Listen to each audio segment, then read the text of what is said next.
Hello everybody and welcome to our Meet the Head event. I'll introduce you to the panel and then we'll be very happy to take questions for you, which you can type into the little box on the bottom right hand of your screen. So here we have Mrs. Jane Pratt. She's the head of prep. I hope you've enjoyed watching the video of Jane earlier. We have Caroline Crooks, who is in charge of all the academic life of the prep school. And we have Tessa Davey, who is responsible for all of the pastoral side of the school.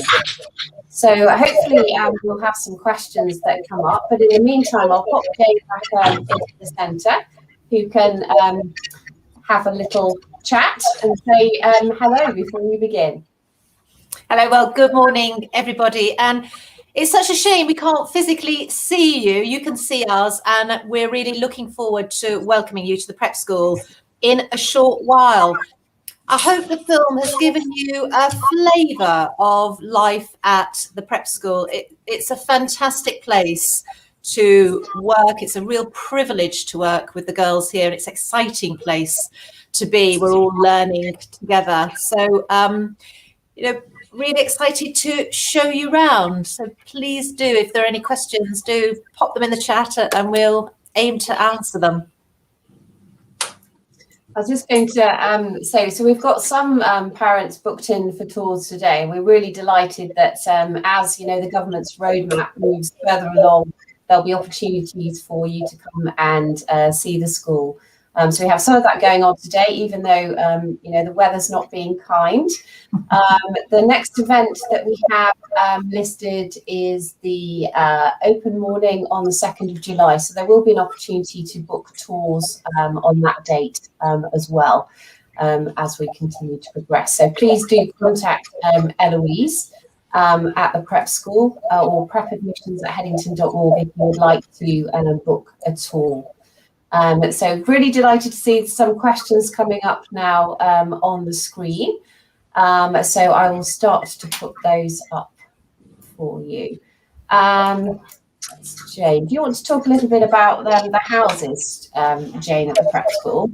Yeah, so then I'll pass on to Tessa because Tessa oversees the house system. But yes, we do have a house system. We have 4 houses, and each house has 2 Year 6 girls allocated.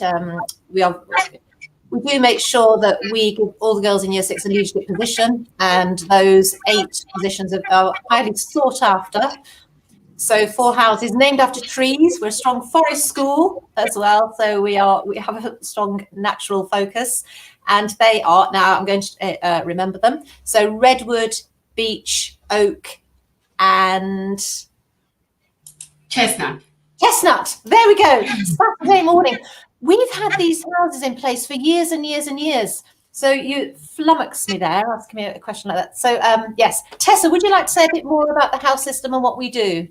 Yes, I can add a little bit. So yes, there are the 4 houses named after trees, and the girls from Year 1 upwards are allocated to a house within the first few weeks of their arrival. We do, historically, the house system was based on sporting events. So we do try to assess their sporting ability just simply so that it's fair when it comes to sports days and big sporting events like that, so that there's a good spread and mix of abilities. We keep siblings in the same houses, and as Jane mentioned, when they reach Year 6, there are 2 house captains in Year 6 per house. And they are in charge of, usually, when it's not COVID times, collecting house points, updating the board, talking about them, announcing them in assemblies, whole school assemblies. And they also run house assemblies once or twice a term, depending on circumstances, and motivate the girls. And we also have house families within each house, which are based on vertical streaming, so that girls right from Year 1 to Year 6 get to know each other in a fairly small group, get to know each other's names so that they can greet each other around the school and say hello to each other on the playground. So, yeah, we have house of each term, so for the winning house.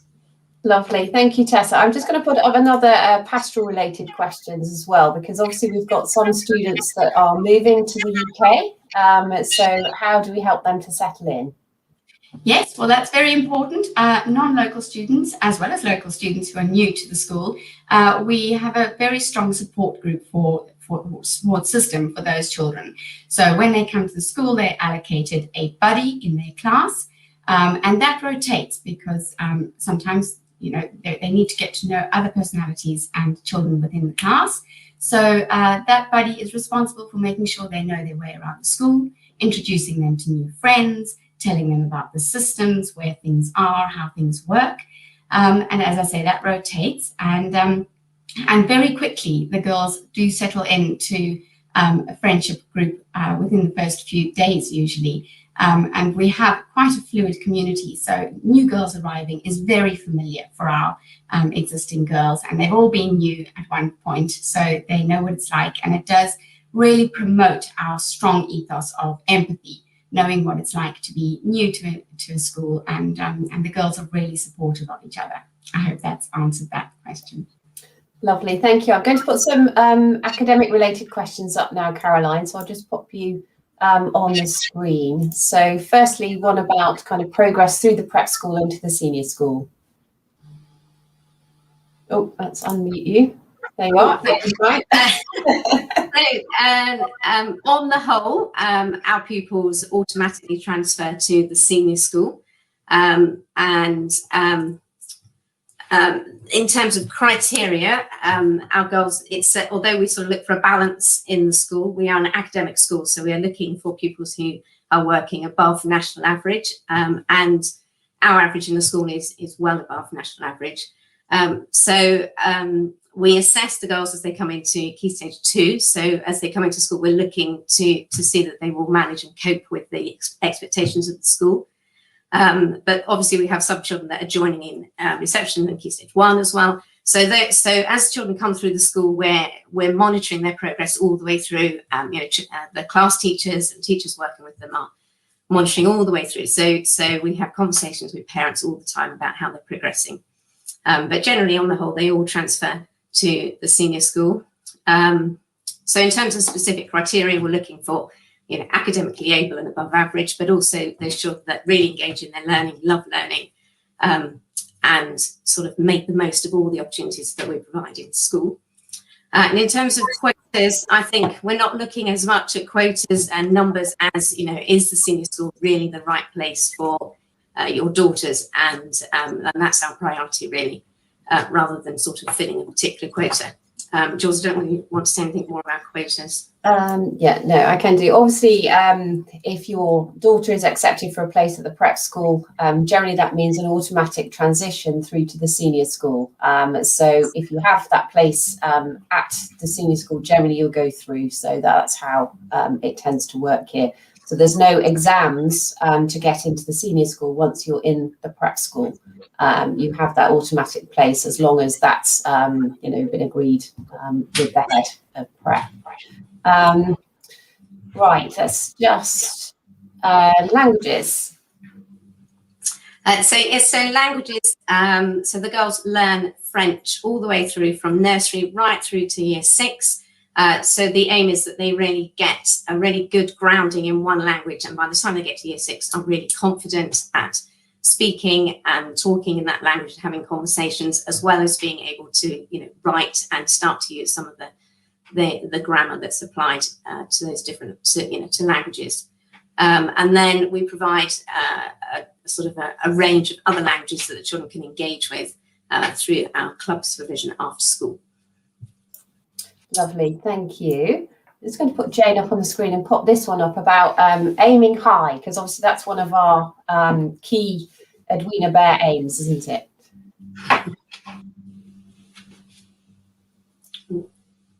Planning for challenge within the classroom. So there is there's a certain amount of knowledge, skills that we expect the whole group to be able to access. But we also plan for those girls who need that challenge. And in fact, we don't put the limit on that. The challenge is there and all the girls can select to go for that challenging work. We have Pink Finks, and that's another challenge, which is an extension activity. So I would say that we also look within the classrooms, and for some activities, so for example, for phonics, we may be grouping the girls according to what they can do, not their age. And even with those who are looking at a basic amount of phonics, there is also challenge for them. The fantastic thing about the school is for all the teaching staff, they are all aware of next steps for the pupils. There is no limit set. So the teachers don't plan and think, oh, that's great, they can achieve what I've set. What the national curriculum expects at this age, that doesn't happen at all. It's always about looking at the particular child and thinking, what's the next step for them? How can we encourage them? If I talk about our maths provision, within the maths provision, the challenge is there. So the pace is rigorous.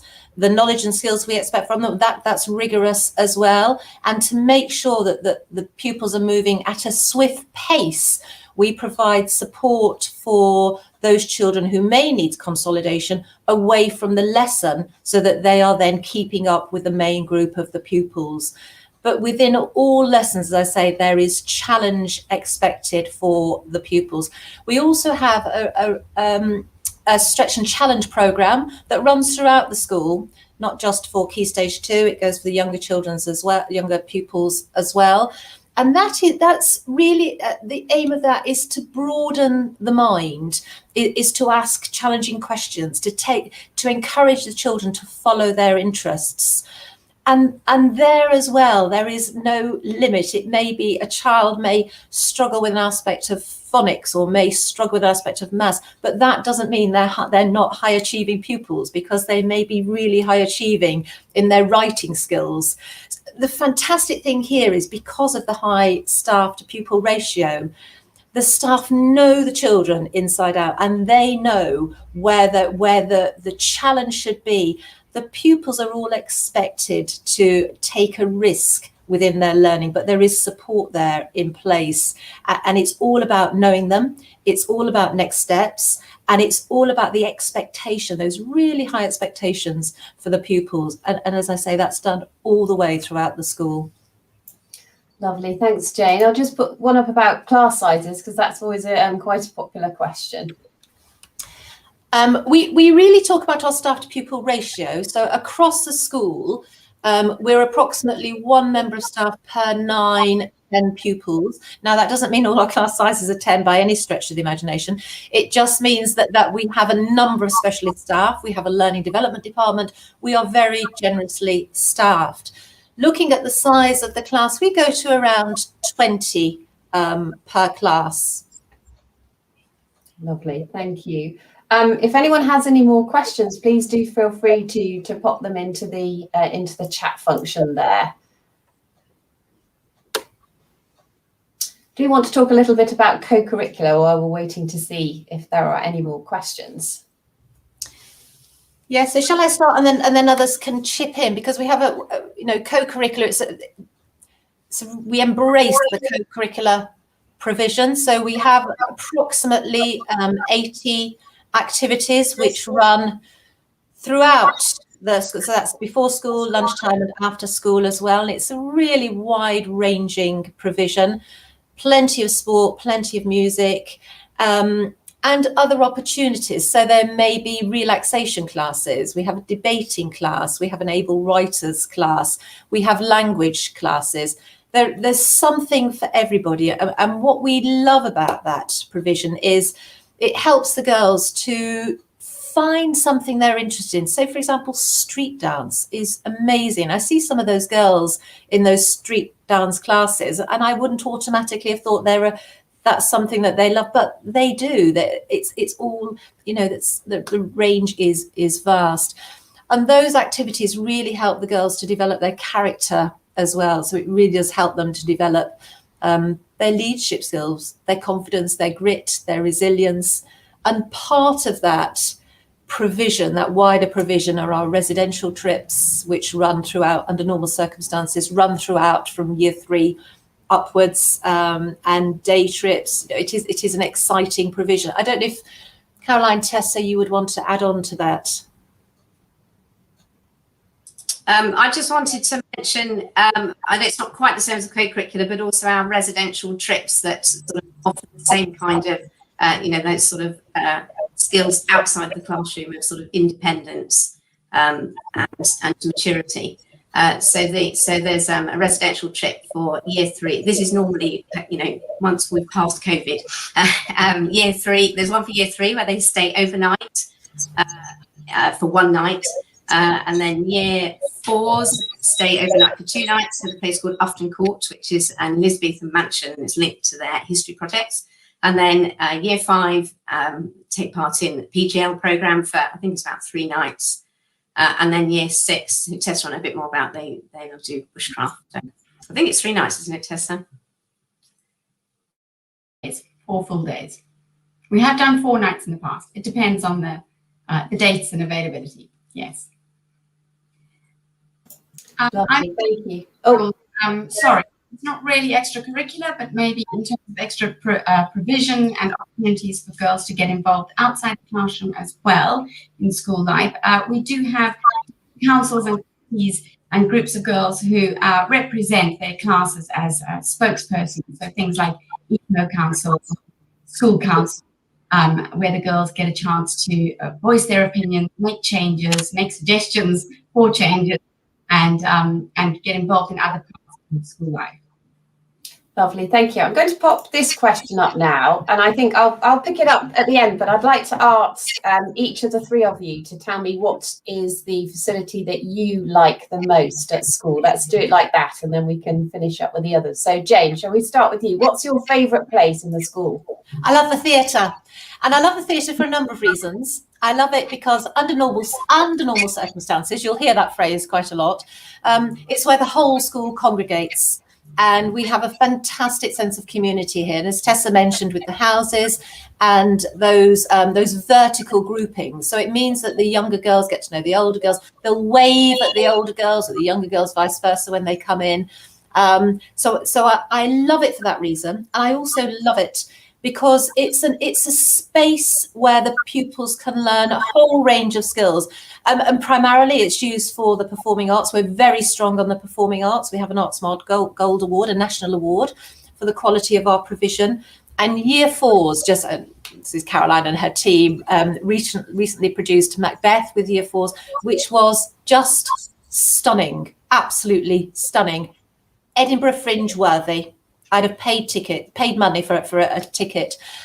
So to see them developing their drama skills, their confidence, their curiosity, their creativity, all of those skills come together, and many more. Their independence, their leadership, their strong music skills, their composing music, all comes together within that theatre. And then it's used for other events as well. So for example, in a STEAM week, that's science, technology, engineering, art and maths, we brought in local schools, local primary schools, and the students worked in teams to create a buggy, a vehicle to do all sorts of wonderful things. We've had architects coming in, working with year 6s, using that space for the year 6s to be designing structures. It's a fantastic resource, and we are so very fortunate to have such a space. Lovely, thanks Jane. Caroline, what's your favourite place in the school? I'm going to choose the library because I think that's probably the place that the girls would choose. They love their books and love their reading, and I think that's a real bonus at the school. I think right the way from nursery and reception, they come up to visit the library and get to explore all the fabulous, books that we have in there. And once they get into Key Stage 2, they're able to take those books out and take them home. And also have a library session once a week with our librarian, who's very knowledgeable about all the books that are in there. But also, it's also a place, I think maybe Tessa might have been choosing this place, because it's also a place that they love just for a bit of downtime. Sort of their days are so busy and action-packed, which is brilliant. But they also like sort of time just to have a bit of time out, a bit of quiet, and you often find them in the corner in a beanbag somewhere with their head in a book, really enjoying that time out, but enjoying their reading as well. Brilliant, thank you. Tessa, let's find out what your favourite place in the school is. Caroline's quite right. I was going to mention the library. And as a result, I'm going to cheat and say two places that are my favourite. One of which is the room I'm in, which is the pastoral care room. And that is definitely, I think, a very special place for the girls. It's available for whenever they need some time out, when they need to be alone or need to have a chat with somebody. The space is just a safe space for them to be. To feel comfortable and talk about their thoughts and feelings. And it is also where our school counsellor comes once a week to have sessions with the girls. So I think that is a unique and special place. But I will also like to choose the playground as one of my favourite places, partly because when my daughter joined the school in year 2, that was what sold the school to her. She absolutely loved the playground, fell in love with it. And just being on playground duty and watching the girls in that space, there is so much opportunity for them to learn their social skills and develop their emotional intelligence through play and explore different options of risk-taking and collaboration and all of those things that we teach in the classroom as well. But in a non-structured environment, it's wonderful to see how they use their imaginations and explore the natural world around them. We're very, very lucky with our woodlands and our beautiful playground. So that's it. Lovely, thank you. I feel that there are many, many places in the prep school that we haven't yet mentioned. So we have the most amazing art facility as well, the most amazing art room where we do lots and lots of different things, whether it be food and nutrition as well as art and textiles and building of bridges to start them off with architecture interest. We have amazing music rooms as well as individual music rooms for lessons. We have an amazing science lab, which is fantastic. And we have 2 computer rooms as well, which are very popular for teaching the girls how to be safe online, but also in terms of kind of coding and robotics. The school has its own gym too, which is fantastic. And we also take the girls across to the senior school as well to use the facilities over there. So I'm sure there are other rooms that, we've forgotten to mention. But it's a little bit like a TARDIS, there's lots of different places in there, and it's really lovely to have a tour around the school and see how all of these little different places fit together. Right, let's move on to we've got lots more questions that have come up since. So Tessa, would you like to talk about before and probably after school care as well would be useful? Yeah, absolutely. So we pre-COVID, I'll talk about pre-COVID. We do have before school provision for the whole school, and that has always started at 7:45 and has been available for pupils who need to be dropped off just that much earlier for parents who are working. We don't provide breakfast or anything to eat, but the girls can bring their own, and they do talk, and get it's an opportunity for them to socialize and be informally with their friends. They tend to sit in their groups, their year groups and their classes, so they don't mix right across the school, but they do come and gather in usually 1 or 2 spaces within the school before school starts at 8:30 historically, and then after school care is available until 6 o'clock. That is a wonderful opportunity for girls to. They do a lot of playing. We have a wonderful facility inside, but also they use the playground an awful lot too. There they do get afternoon tea, a delicious tea, and they have an opportunity, certainly the older ones, to do homework in a quieter space as well. So there is an excellent staff to pupil ratio for that as well. So the girls are really well looked after. They have their annual aftercare party, which is extremely popular and always booked out. So they do really love that time of the day too. Lovely, thank you, Tessa. I've got a few questions coming up about languages. So Caroline, I'll just ask you to answer those for us. Yes, so I think the main question is about the sort of the range of languages. I was trying to think what we do. I do know that at the moment we've got sort of Mandarin Club and Italian. We're very fortunate to have staff who are fluent in those languages and confident in teaching the girls those. And then, as I said earlier, we focus on French within the curriculum, so they really get confident in that, the one language right the way through to year 6. Jane, I don't know if you can remember any other languages that we've had on our co-curricular programme. Yeah, we do a range, as Caroline has said. So we've had Urdu, we've provided German class. It's really, as Caroline said, it's very much depending on the staff we have and what we're able to offer, and also to some extent parents and what the children come in with. What we do as well, because we have such a rich mix of cultures here at school, is we do try and encourage people to speak in their native language as well. So those who are German speakers across different year groups may come together. So we look for opportunities to do that, but that's it. That's on a very relaxed basis. But our whole aim is to celebrate the many cultures and the languages that we have within the school. Perfect. And obviously, when you go up to the senior school in upper 3, year 7, you'd be doing a carousel of languages. So French, Spanish, and German. So that's the kind of direction of travel with languages at Headington. Right, I'm going to pop Jane onto the screen. And for this question about what do you think is the advantage of an all-girls school? And we get this question quite a bit, and it's interesting for me because I've worked in a range of schools. I've worked in co-ed, single sex, and what I see within an all-girls school is that everything is open to the girls. There are no restrictions whatsoever. Interesting in my last place, which was co-ed, so that the children would come in, there would be activities laid out within the classroom, a whole range of activities. And what tended to happen was the boys would gravitate towards construction and the girls would gravitate towards writing and the dressing up area.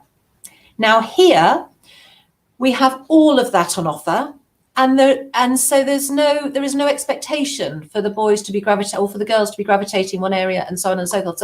So everything is there for the girls. There are no limits, and we promote what can happen in some co-ed situations is that, say, for example, in a maths lesson and a science lesson, the boys can dominate and some girls can actually just sit back because they don't really feel there's an opportunity enough for them to volunteer, or they'd rather not because time and energy is being taken up by boys' participation. However, here, that doesn't happen at all. So the expectation is that all the girls contribute. And that means from a very early age that there are no stereotypes, or we work on that because, of course, they're seeing that in all sorts of visual adverts and in life, although that's getting better. So everything is there for them. The expectation is maths. Here's the maths. We're giving you the teaching. We're all in this together. We're encouraging you with the learning. We're challenging you. And the fantastic thing is going through the school. So we see the girls as they come out at 18 and seeing the take up of subjects such as maths at A level, seeing the take up of sciences at A level. And I think that's just wonderful. Computing as well, coding. The expectation is you're all coding. You're all involved in technology, in engineering, and I think that's just marvellous. And what is wonderful is we see Headingtonians, so girls who've been through the school, who then come back in, girls who are working in engineering. We had somebody who came back who works for Rolls-Royce on their jet engines. And I think it's just marvellous. We are saying everything is open to you girls. We are helping you. We're helping you learn. We're helping you to be the best that you can be. And the world is your oyster. And I think it's just marvellous. Lovely. Thanks, Jane. We have a question here as well about religion, which I know is central to our ethos. Yes, so we have the school has got a Christian foundation. Way back in 1915, the school started, which I think is absolutely marvellous, all girls education in 1915. And with that Christian foundation, so that would be where the core values come from. We have a chaplain. However, as I mentioned earlier, because of the school community, we have a whole range of different cultures, we have different faiths, we have those who believe, we have those who don't believe. And what is really important is that we value each individual's opinion. So there is no, girls are really not forced in any way to be thinking this is a faith that I have to have.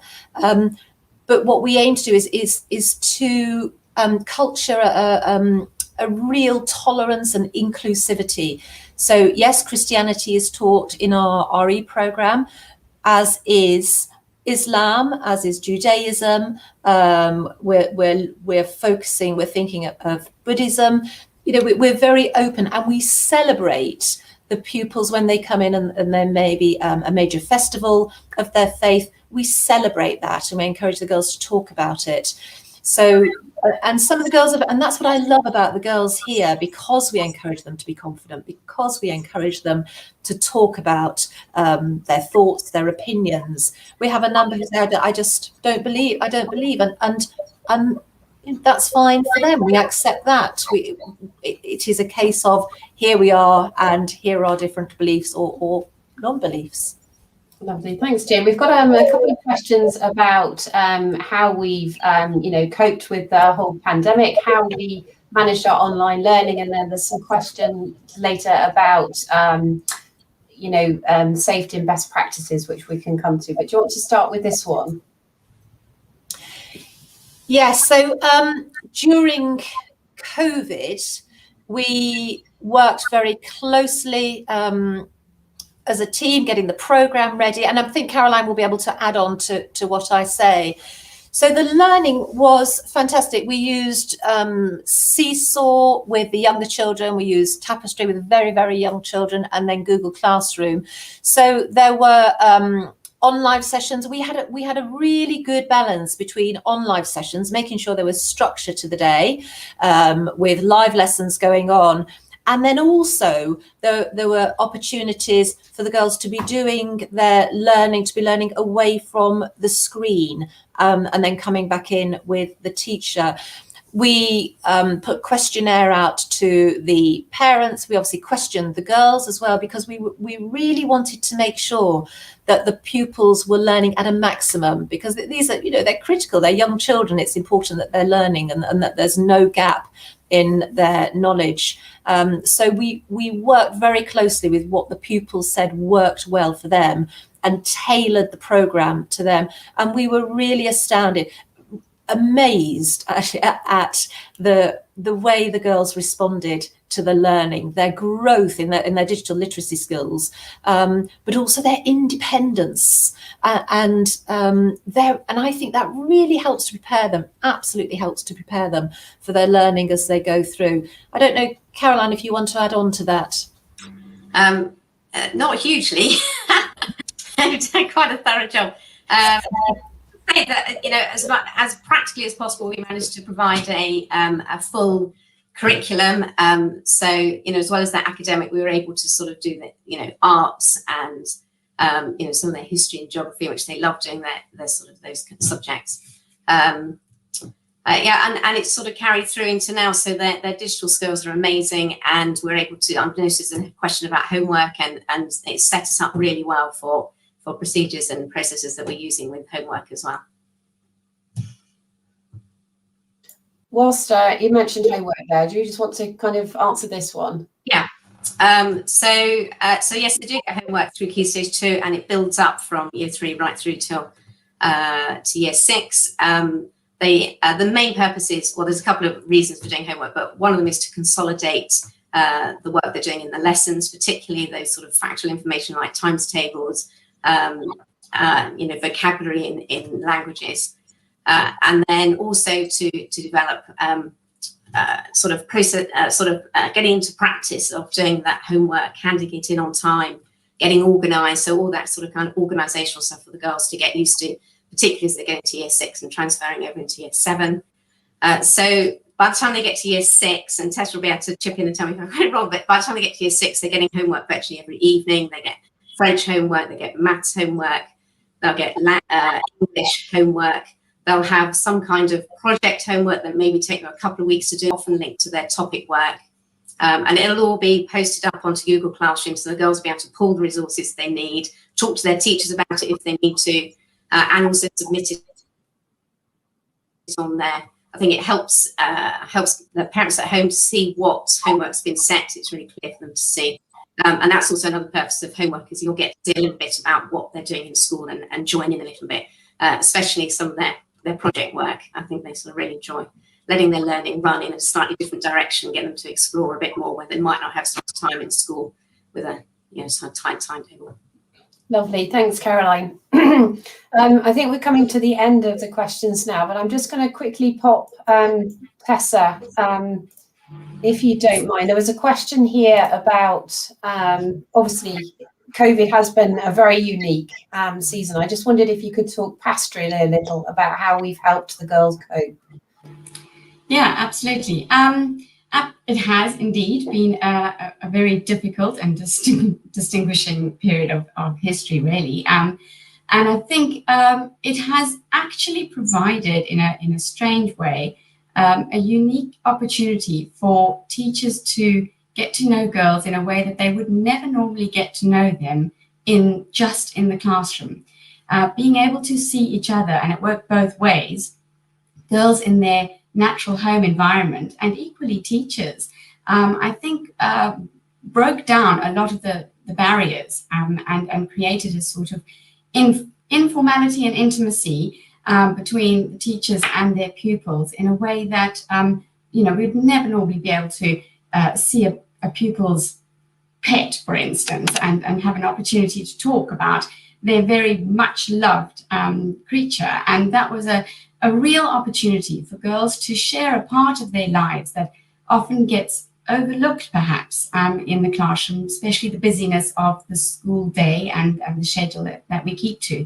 So I think that was a real advantage in a strange way.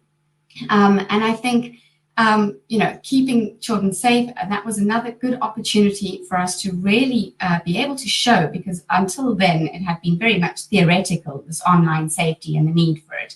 But in fact, being online all day, most days, meant that there was a real opportunity for the girls to see how it could potentially go wrong if they weren't safe online. So it gave us real opportunities and examples of how to teach that and show the girls the importance of that safety. I hope that answers that question. Anybody want to chip in anything else? So one of the things that we did as well, as Tessa mentioned, just thinking about socialization.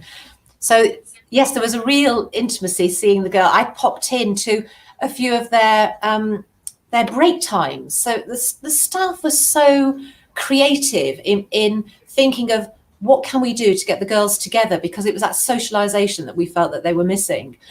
So break times were organised online, and it was fantastic just seeing the girls together, just chatting away. And yes, the pets featured highly. But what we found with the girls coming back in and socially, how they've been, yes, we've had to get used, we've had to adjust slightly in one way or another, but we are really pleased with the way that they've come in and they've just picked up with their learning and also picking up with their social skills as well. Lovely, thanks, Jane. And I think we've got just one final question here, which is very important to answer. Yeah, so this is high on the agenda, and rightly so, throughout the school. So I mentioned earlier about the cultures within the school, and we have, it varies between 20, 30 different languages spoken. So we have a real mix, and I think it's fantastic that we do have that mix of different nationalities. Thinking about the curriculum, we've really deconstructed the curriculum and thought very carefully about the topics that are covered. And that work is continuing. As I say, it's high on the agenda. There's a lot of training going on for staff, because some things such as ethnic diversity, it's like an onion. It's got lots and lots of layers to it. So absolutely high on the agenda. Thinking about storybooks, we've done audits and are in the process of ordering more and more storybooks. And it's not just storybooks. It's things like, so for example, in early years when the pupils are playing and thinking about objects that are used, resources that are used. So for example, when they have their kitchen or items for a home, for role play, finding props, if you will, of different foods that the girls can. So there'll be cupcakes and fruits and so on that they'll get that are plastic, but actually finding items of food of different cultures. So we're taking it really, really down to a low level and thinking of how images around the school. When we're thinking of assemblies, we're thinking about diversity, and it permeates into HR. It permeates across every single area of school life, not just the curriculum. I don't know if any of the rest of the team want to add on to that. Not particularly. I think you've covered it. We already do have quite a few stories, and certainly in the Year 5 curriculum, we do study a book, specifically about that. So I think the girls are getting a good flavour of it, but actually there's so much we can be doing, and we are looking into doing as much as possible, as Jane has said. Lovely, thank you. I'm conscious that our kind of pre-booked tours are about to start in a few minutes. So for anybody watching that is joining us this afternoon, we very much look forward to seeing you. But Jane, if you'd like to close proceedings for today, thank you. Yes, I was just like, well done on your questions. It's always exciting. You never quite know which questions are going to come through. But thank you for the interest that you've taken in the school, and I really do hope that you have an opportunity to come to one of our open days. We are doing tours within the school day. Those will be starting later on in May, so an opportunity to see the school running normally. And I always do say to parents who are considering us, it is, it's a really big choice for you, thinking about your daughter and her education and making sure it's the right fit. And I always recommend that parents, if able to, getting into the school, and also meeting staff. You want to see us, get a sense of what we're like in the flesh, and also the pupils as well, and just that relationship, pupils and staff, which I think is absolutely fantastic, one of mutual respect. But yes, thank you so much. And thank you to the team as well. I'm so privileged to work with such fantastic practitioners and members of my leadership team too. Thank you, Tessa. Thank you, Caroline. And Jules, well done for getting us working on the StreamYard. No worries. Thank you very much. We look forward to seeing everybody at our next event, hopefully the 2nd of July. We will be running a virtual film reel again, but the opportunity to come in and have a pre-booked tour as well, if you wish. So thanks for now, and goodbye, and enjoy the rest of your weekend. Okay. Bye-bye.